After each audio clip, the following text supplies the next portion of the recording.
السلام عليكم ودكتور موليد كودر ودمانتين بيدي سلامية إذن الله كسر دوادة عشر كسر سنة فيسيولوجيا oo halka waxaan ku bilaabi doonaa course-kii physiology-ga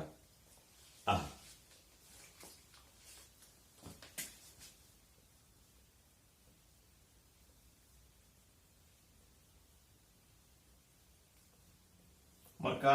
physiology aan ku bilownay physiology horta waa maxay physiology physiology waxa weeyaan barashada qofka marka uu caafimaadka qabo sida ay xubnihiisa jirku u shaqeeyaan si looga tusaale qaato marka ay wax ka sii noqdaan wax qaldan marka physiology-gu waxa uu ka soo bilowmaya ilaa halka u hooseysa unuga ayuu ka bilowmaya sida unuga u shaqeeyo ioniska molecules iyo waxaas oo dhan halkaas ka soo bilowmaya ilaa uu soo gudbayo marka hore cell-kaas laga soo bilaabaya cell marka waxay noqonaysaa in la barto hadana tissue-ga sida uu shaqeeyaa ama unugyada isu tegay inay dhahdo organ-ka ayaa hadana la baraya ama xubin marka organ-ka aad baratana waxaad baranaysaa maxay organ system sida ay xubnuhu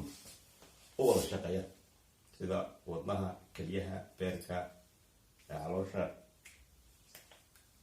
sida ay wada shaqeeyaan ayaad baranaysaa ilaa organism marka aad barato sida qofku dhammaantii u yaalo markaasaasi waa taas huwa waxa uu yahay si kooban oo guud physiology aynu markaa u galno aynu ka bilowno marka halka heerka uu marayo cellka ayaynu markaa gelinaa ama unugaas sida uu u shaqeeyo ayaynu ku bilaabaynaa waxaanaynu ku bilaabaynaa waxa la yidhaahdo body fluid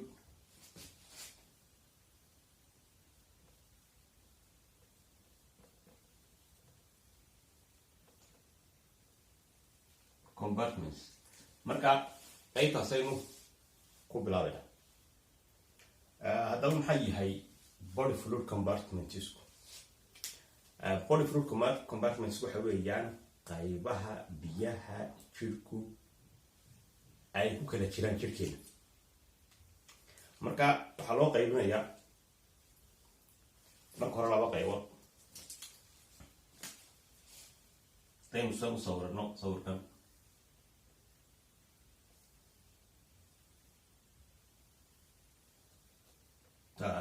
okay markuu sidan yahay horta marka hore jirkeena biyaha ku jira waxa weeyaan boqolkiiba 60 jirku waa la yiraahdaa wuxuu ka kooban yahay biyaynu nahay siday u badan nahay waay markaa su-aasha la isweydiinaya inta badan ragga weeyaan markaa tani haweenku waa boqolkiiba 50 sababta ay u kala duwan yihiin ay dumarka boqolkiiba 50 ay biyo u yahay jirkoodu raggana 60 u yahay waxa weeye haweenka waxa ku badan adipose tissue ama dufanka duxa ama ku badan jirkooda raggana waxa ku badan muruqyada marka labada meelood xageebay biyuhu galayaan ay ku badnaan karaan halka muruqu joogo marka ku badanay saas marka ragga ama labku uu maaragtay uga biyo badan yahay haweenka marka dhanka ay tahay wax oranaysaa sababta ay raggu ku dareemaan qabowga markuu qabowgu jiro waa in biyuhu iyaga xoogaa ku badan yahay marka waayo biyuhu qofku waanu kululaan karaa marka uu heerku joogo markay biyuhiisu badan yihiin marka uu qabow yimaadana soo kale isaga qabow dareemaya mar haddii biyuhu ku badan yihiin markaa taasi waa taas haddaba waxaynu imanaynaa maadaama ay jirkeena ka kooban yahay hadaba 60% biyo sideeba ay ugu qaybsamaan qaybaha jirka balan eegno aan u qaybino marka haddii tani yahay 60% uu yahay waxaa la yidhaahdaa marka loo qaybiyo intracellular iyo extracellular oo intracellularku waxa weeyaan biyaha unuga ku jira tusaale marka waxaa la yidhaha biyaha unuga ku jira imse markaa noqonaya laba qaybood weeyaan marka 3 qaybood loo qaybiyo marka 3 loo qaybiyo laba dhami waxa weeyaan intracellular fluids wey marka taas waa taas oo bal haddaba wey halkan 3 u qayb marka hore maxay noqonaysaa saasay noqonaysaa marka labada qayboodi waa intracellular fluids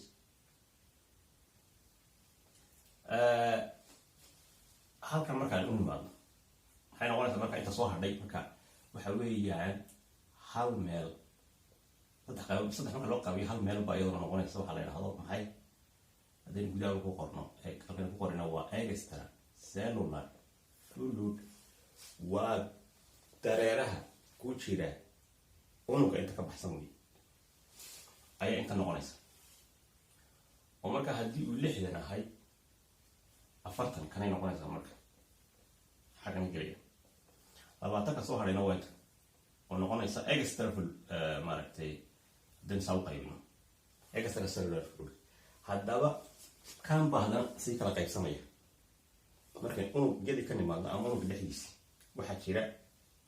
laba qaybood oo la isku yiraahdo extracellular oo maxay noqonayaan waxay noqonayaan waxa la yiraahdaa interstitial fluidka iyo vascular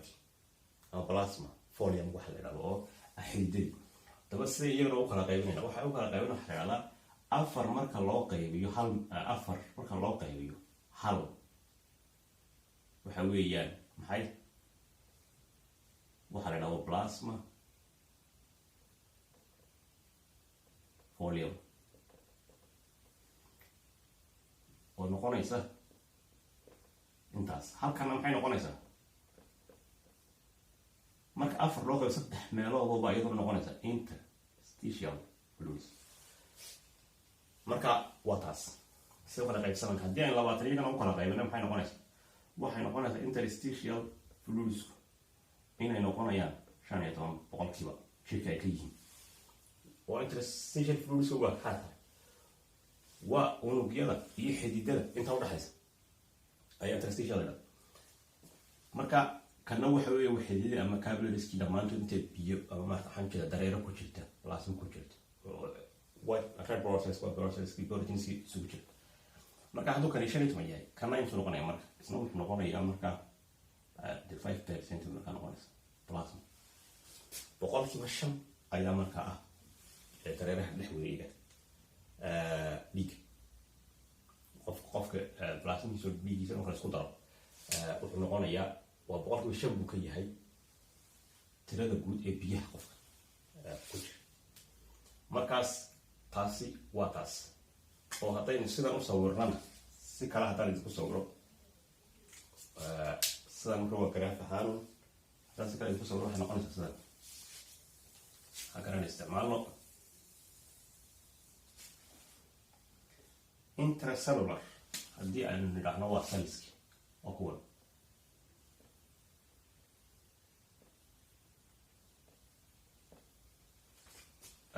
intercellular fluid waa halkee marka waxay weeyaan biyaha ku jira unuga gudo unug kasta gudihiisa biyaha ku jira haddaynu nidhaahno extracellular aynu nimaadno interstitial waa biyaha ku jira inta u dhaxaysa intaa u dhaxaysa maarka waa biyaha ku jiray haddii aynu nimaadno plasma waa halkee marka halku ku jiraa plasma wuxuu ku jirayaa xididka dhexdiisa xididada ama maaragtay Af-Soomaali xididu ma noqonaysaa hadday capillaries tahay hadday arteries tahay hadday veins tahay wuxuu oo dhan biyaha ka ku jira ayaa la isku oranaya maxay plasma volume marka waa intaasay u kala qaybsamayaan waxaa isweydiinta la haddaba siday biyahaas ama dareerahaas uga tegi karaan qayb kalena u tegi karaan oo waxaa la habeeya waxa keliya ee si free ah u dhex socon kara waa biyaha ayuunbaa si free u dhex socon kara waxa kale waxay u baahan yihiin ama kanaalisay ka baxaan ama futaybiyayaal ama waxyaabo kale u baahan waxay u geli doonaan marka biyuhu siday kan uga tegayaan ay kan u tegayaan ama ay kan u tegayaan ama ay dib uga soo noqon karaan ay usoo geli karaan interstitial fluidka haddana ay usii geli karaan unuga dhexdiisa waa habka loo yaqaano maxay osmosis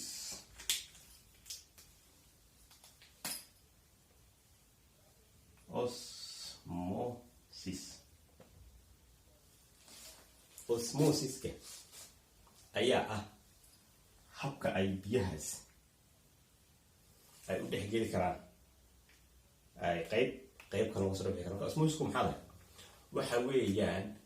marka ay biyuhu ka tagaan meel ay ku yar yihiin tagayaan meel ay ku badan yihiin waa intaas marka ay biyuhu ka tagaan meel ay waxaan ku yarimaan meel ay ku badan yihiin tagayaan meel ay ku yar yihiin waa intaas ayaa la osmosis